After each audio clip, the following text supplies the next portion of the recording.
Então, pessoal, essa aqui é a onda que vai estar na saída do seu circuito e é também a onda que vai para o input do seu Arduino. Então, é essa onda aqui que você tem que detectar com o seu programa do Arduino, tá? Cada pulso desse aqui simboliza uma passagem pelo zero, tá ok?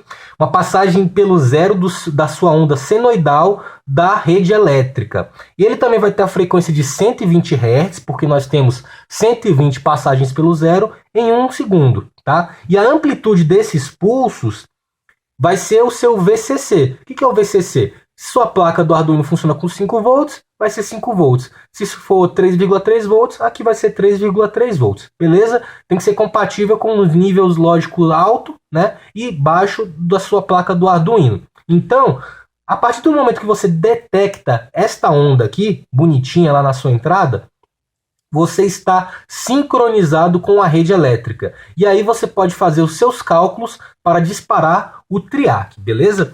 Voltando aqui rapidamente, eu só queria enfatizar o porquê desse resistor aqui ser chamado de pull-up. Pull-up, a grosso modo, seria empurrar para cima, algo do tipo assim. Por quê? Ele mantém o pino do Arduino em nível lógico alto, né, no potencial mais alto. Quando esse transistor aqui não está conduzindo, ele que é responsável por manter o pino do Arduino em nível lógico alto, né? Porque quando o transistor conduz, vai para zero. Se esse resistor não existisse, o pino do Arduino ficaria, que a gente diz, flutuando. Ele detectaria flutuações de tensão, ou seja, a hora ele detectaria nível lógico baixo, hora ia detectar nível lógico alto, e isso ia deixar o circuito maluco. Você ia fazer falsas leituras erradas, que iam gerar um mau funcionamento do seu circuito, beleza? Então esse resistor é de uso obrigatório para essas finalidades aqui. Outra coisa é o porquê desses 2 volts. Por que a gente fez todos esses cálculos para chegar em 2 volts aqui? Bom, primeiro, não é muito bom se fixar na tensão que fica sobre o LED. É sempre bom se atentar para os cálculos voltado para a corrente que o LED vai conduzir, tá ok? Cada LED tem uma tensão que fica sobre ele, assim como os diodos têm o 0,7 volts, que nunca são o 0,7 cravado, né? Cada LED também tem uma tensão aproximada sobre ele, né? Que fica sobre ele quando ele está conduzindo. Isso depende da cor e do tipo de LED. Se for LED difuso, é uma tensão. Se for LED de alto brilho, é outra tensão, tá? Então, não é bom se voltar para isso, tá ok? Mas como a gente fez os cálculos aqui, chegou nessa corrente, a gente achou aproximadamente 2 volts aqui. Beleza? Então sempre olhe a folha de dados do seu fotoacoplador, do seu LED. Olhe lá a corrente que ele conduz aproximadamente, a corrente máxima, né? Porque de acordo com a corrente a gente também varia o brilho, né? Olha lá a corrente máxima e calcula um pouquinho menos para você não trabalhar no limite. Tranquilo? Outra coisa é o fato dos resistores aqui em paralelo.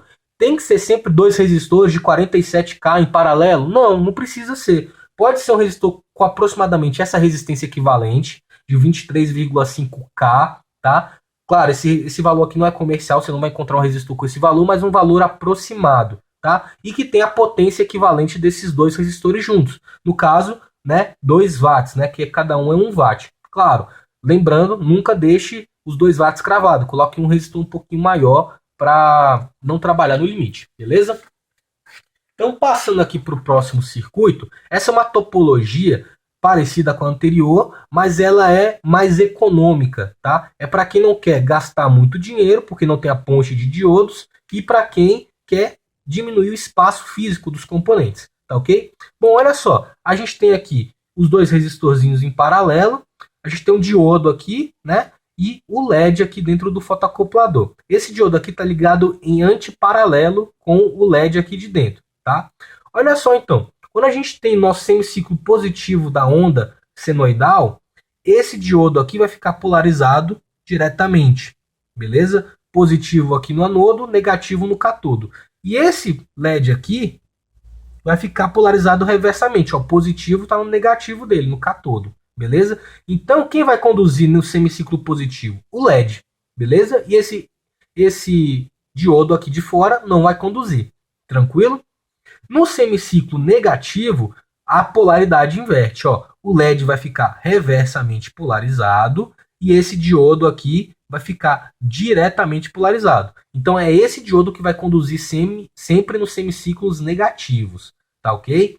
O cálculo é aproximadamente o mesmo, olha só. A corrente que vai passar pelo LED é 220 menos a tensão do LED dividido pela resistência aqui do circuito que insere, né? E vai dar mais ou menos aquela mesma corrente do circuito anterior, tá? Isso aqui só serve para os semiciclos positivos, que é quando esse LED conduz. Quando é o diodo que conduz no semiciclo negativo, esse VLED aqui vira VD, né, que é o 0,7 volts desse diodo comum. A corrente varia pouca coisa aqui, tá? Não muda muita coisa não.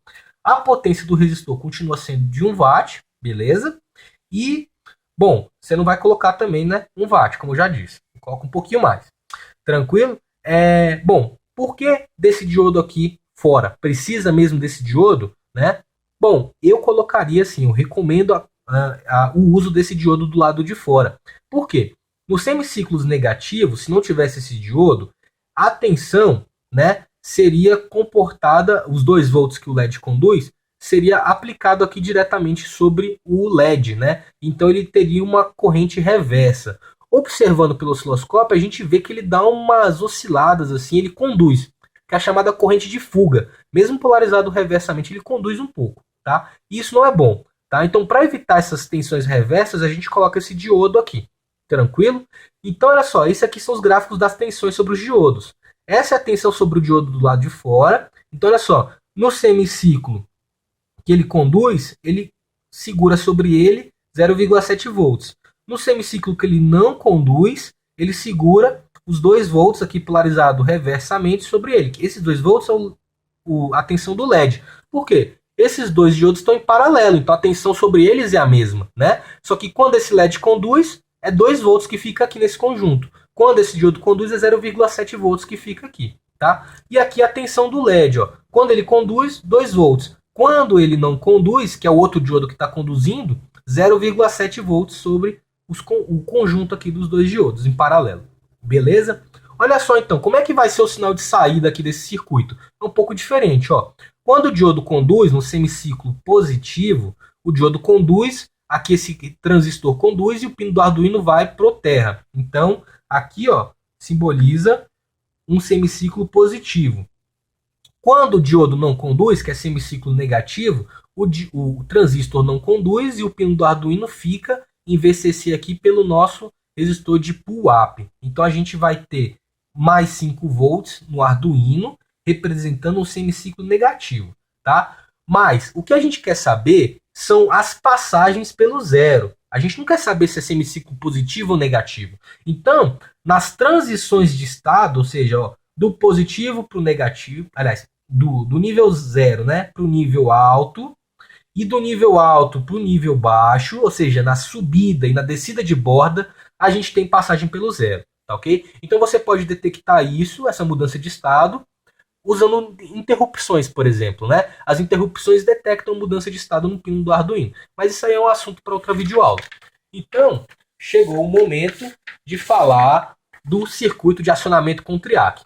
Bom, mais uma vez, o fotoacoplador se faz necessário, né? Ou seja, ele vai isolar agora que a saída do seu Arduino, output, né? Isola por luz o circuito da sua carga AC, ó. Isso aqui é a nossa lâmpada, tá ligado no 220 volts. Então isso aqui vai fazer uma isolação. Então quando eu mandar um pulso aqui, ó, né, da saída do Arduino, esse LED aqui de dentro do fotoacoplador, aqui tá errado, tá, pessoal? Deixa eu apagar aqui, né? Aqui é o MOC 3020, beleza? MOC 3020. Então ele tem o que? Um fototriac, tá ok? Tem umas pessoas que confundem isso aqui como um fotodiac. Não, isso aqui não é um diac, é um fototriac. Tá escrito no datasheet e é óbvio pelo princípio de funcionamento. No circuito anterior a gente tinha um transistor onde a gente retirou o terminal da base e aplicou luz lá para ele conduzir. Aqui é a mesma coisa, a gente retirou esse terminal de gate aqui, ó, e aplicou luz para ele conduzir, tá? O princípio do jack é um pouco diferente, beleza?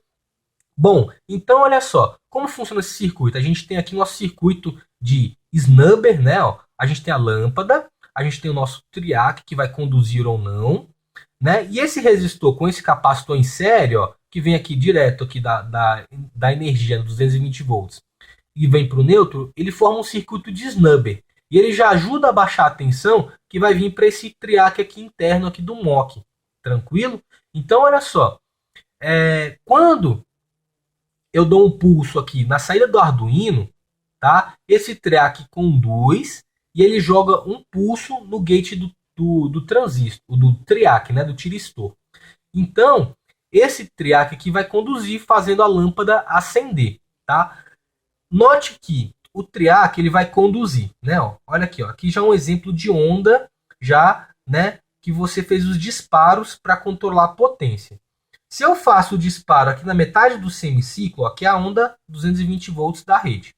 Se eu faço um disparo aqui, o triac só conduz metade do semiciclo. Isso controla a carga, né? A potência. Vai para 50% da potência plena. Olha só, aqui eu fiz outro disparo na metade, né? Aqui também e tal. Aqui ó, eu já fiz um disparo um pouco mais para o começo do semiciclo. Então, eu estou entregando mais potência para a carga. Está conduzindo mais do meu semiciclo. E aqui também. Tá? E aqui eu já estou fazendo disparo mais para o final do semiciclo. Então, eu já estou entregando menos potência para a carga. Aqui, no caso, se for uma lâmpada, a lâmpada vai acender bem fraquinha. Se for um motor, ele vai girar bem devagar. Tá ok? Então, se consegue controlar o brilho de uma lâmpada, pode controlar também a velocidade de um motor. Tá ok? O fato interessante é que o triac, ele sempre que detecta uma passagem pelo zero, ele para de conduzir. Então aqui ó, deu um disparo, né? E ele chegou no zero, parou, ele cortou, para de conduzir. Eu tenho então que no próximo semiciclo dar outro disparo nele, tá ok? Para ele voltar a conduzir de novo. Olha só, então aqui ó, é de novo uma onda daquelas, né? Da saída do triac lá, que vai essa aqui vai ser a tensão que vai estar sobre a sua carga. Isso aqui são os pulsos, ó. Os pulsos que eu dou no gate do triac, ó. Quando eu dou um pulso no gate do triac, o transistor, o triac conduz, beleza? Então aqui, ó, para eu conduzir o semiciclo inteiro, né, eu tenho que fazer o disparo no gate do triac logo no início do semiciclo, ou seja, detectei a passagem pelo zero daquele circuito lá de sincronismo, já dá o disparo na hora, pá, já dá, solta uma corrente lá no gate do triac e ele já vai conduzir direto. E aí você consegue conduzir o semiciclo inteiro. Isso, claro, se você quiser transmitir toda a potência para a carga, a potência plena. Beleza?